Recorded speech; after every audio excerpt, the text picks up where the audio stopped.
नमस्कार दोस्तों, आप लोगों ने कभी न कभी तो ट्रेन से सफ़र किया ही होगा और अगर स्लीपर या जनरल कोच से सफ़र किया है तो क्या ही पूछना।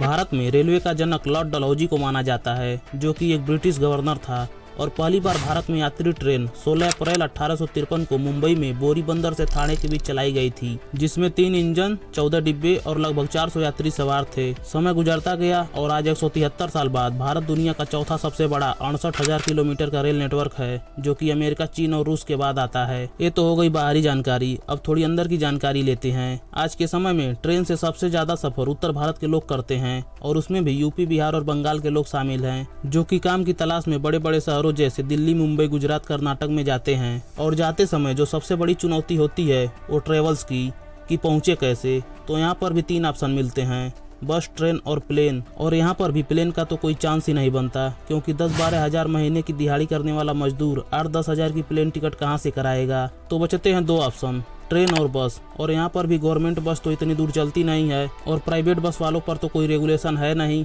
मनमानी किराया वसूल करना, बीच रास्ते में ही ड्रॉप कर देना और बोल देना कि इससे आगे गाड़ी नहीं जाएगी। और इन बसों के जो ड्राइवर होते हैं वो फुल नशे में चलते हैं, तो जान का खतरा अलग बना रहता है। तो सबसे आखिरी और सस्ता ऑप्शन ट्रेन ही बचता है। अब यहाँ पर भी रेलवे का नियम है कि आप यात्रा से 60 दिन पहले टिकट निकाल सकते हैं, लेकिन अगर आप अभी IRCTC के साइट पर जाएं और यूपी के किसी जिले, मान लीजिए गोरखपुर से कर्नाटक के यशवंतपुर स्टेशन के लिए टिकट ढूंढें, तो अगले 60 दिनों तक आप पाएंगे फर्स्ट AC से लेकर स्लीपर तक सभी सीटें बुक हैं और कोई भी सीट खाली नहीं है। यानी कि टिकट खुलने के 24 से 48 घंटों में ही सारी सीटें बुक हो जा रही हैं, इसलिए टिकट नहीं मिल पाती है। तो मजबूरन यात्री को जनरल का टिकट निकालना पड़ता है और यहीं से शुरू होता है इंडियन रेलवे के मौत का सफर।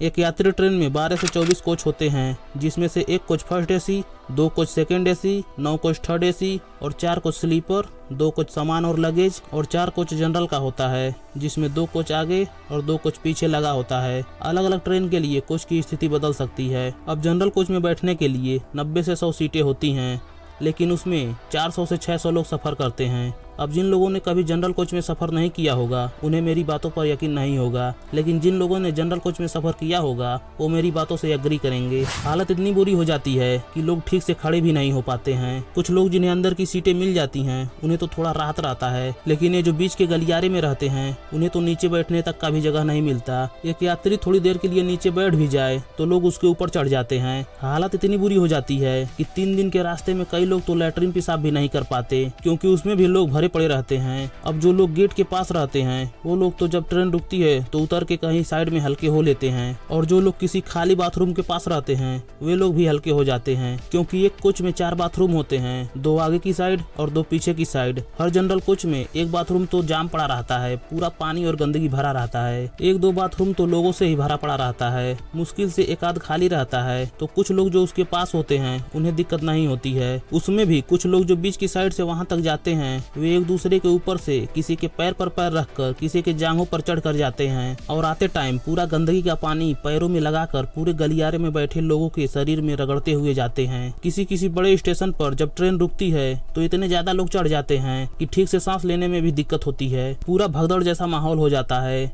ऐसा लगता है जैसे कोई मांस के लोथड़े में आ गिरा हो। और सबसे ज्यादा तकलीफ तो रात को होती है, जब यात्री को नींद आती है लेकिन वो सो नहीं सकता। कभी एक यात्री खड़ा होता है तो दूसरा थोड़ी देर उसकी जगह पर बैठकर आराम कर लेता है, कभी दूसरा बैठकर आराम करता है तो पहले वाले को खड़ा होना पड़ता है। किसी किसी यात्री को तो 12 से 20 घंटे तक एक ही जगह पर खड़े रहकर सफर करना पड़ता है, क्योंकि उसके पास बैठने तक की जगह नहीं होती है, क्योंकि बैठा हुआ आदमी ज्यादा एरिया कवर करता है खड़े हुए आदमी के मुकाबले। इन सब के साथ साथ थोड़ी तकलीफ किन्नर भी देते हैं। अब कभी कभी ऐसा होता है कि यात्री के पास चेंज पैसे नहीं होते हैं या बिल्कुल भी पैसे नहीं होते हैं। ऐसे लोगों से भी किन्नर पैसे मांगते हैं और पैसे ना मिलने पर मारने पीटने लगते हैं। हालांकि सभी किन्नर ऐसा नहीं करते, लेकिन कुछ लोग ज्यादा कमीने होते हैं। ट्रेन में चढ़ते ही किसी किसी को 2-3 थप्पड़ बरसा देंगे। ये है इंडियन रेलवे के जनरल और स्लीपर कोच की असली समस्या, न कि बुलेट ट्रेन और वंदे भारत। अरे जब तुम अपने बाइक को धक्का देकर चला रहे हो तो कार चलाने का ड्रीम क्यों देख रहे हो? पहले अपने बाइक को तो सही करो। इसलिए संसद में जिस तरह एयरपोर्ट पर महंगे समोसे और चाय की चर्चा हुई और एयरपोर्ट पर महंगाई को घटाया गया, उसी तरह भारत में ट्रेन की भारी मात्रा में कमी है। इस मुद्दे को भी संसद में उठाना चाहिए और हमारे रेल मंत्री अश्विनी वैष्णव को थोड़ा जमीनी स्तर पर रेलवे की समस्या को ध्यान देना चाहिए, न कि बार बार वंदे भारत की रील शेयर करना चाहिए। वैसे भी रेलवे दिन का 600 से 700 करोड़ कमाता है और सालाना 2.5 लाख करोड़ से ज्यादा की कमाई रेलवे करती है और एक 24 कोच वाली यात्री ट्रेन की कीमत 60 से 70 करोड़ होती है,